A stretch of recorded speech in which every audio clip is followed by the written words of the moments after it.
I was raised in a little town of Yazoo City, Mississippi.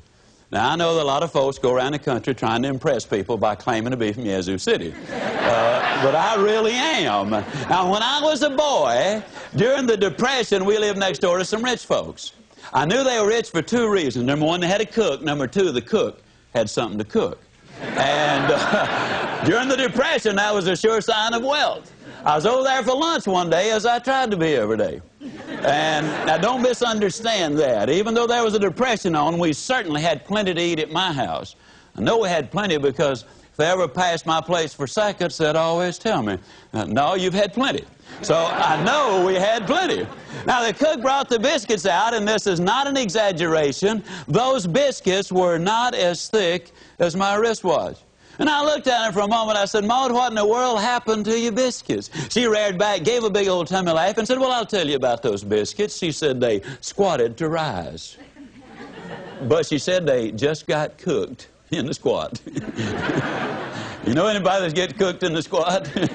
You know anybody who's going to do something just as soon as, or they're half a mind to do such and such a thing? You ever have anybody say, well, you know, wait till the kids get out of school and then I'll really get involved in this project. We got so many things going on right now. Wait till they're out of school. Wait till summertime comes and then I'll really get busy. The kids get out of school, you know what they say then? Well, you know, I didn't realize it, but I got to take the kids somewhere every day. I had more time when they were in school. Wait till they get back in school and then I'll really get busy. Kids get back in school, you know what they say then? Well, you know, for the first time in 19 years, dear old Central High has finally got a winning football team, and you got to support the kids there. Wait after the football season is over, then I'll really get busy. Football season in, you know what they say then? Well, here it is, Thanksgiving and Christmas and New Year's, and people don't want to be bothered with this sort of thing this time of year. Wait after the first of the year, man, then I'll really get busy. After the first of the year, you know what they say?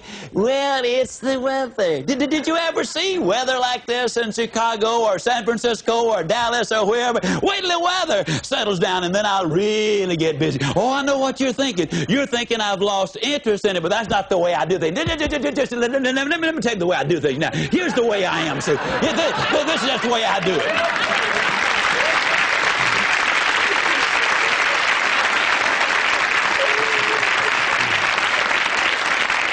See, the way I do things is I get everything organized. I get it lined up. I have everything in just such and such order. And then, man, once I get it all put together, that's when I really get after it. I mean, that's just the way. I've always been that way. Do things that way. I know some of these other folks are ahead of me right now, but you just wait. I'll catch them. But this weather, it is just so horrible. Wait till it clears up. And the weather clears up, you know what they say then? Well, here it is. It's Easter time. And Easter time, you know, that's a family time. And we always spend a lot of time together. And you said so yourself. The family is extremely important to you. You do the work for the family, and if you can't spend some time with them, you might as well not do all of the work. I mean, wait till after Easter's over, then I'll really get busy. And then after Easter, you know what they say?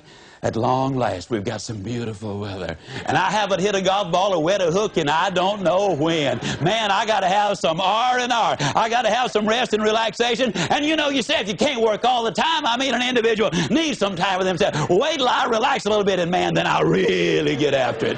And finally, they get after it a little bit, you know, or when they have the fun and relaxation, then they say, well, it's almost time for the kids to get out of school. And that's where we came in. As we'd say down home, folks, you can put this in your pipe and smoke it, because it's the truth.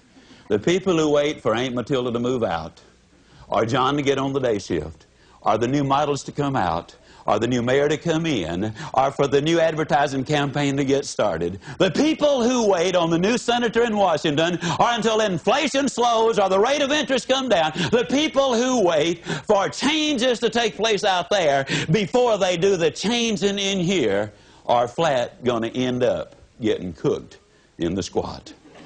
The rule is simple. You do it now. You do it now.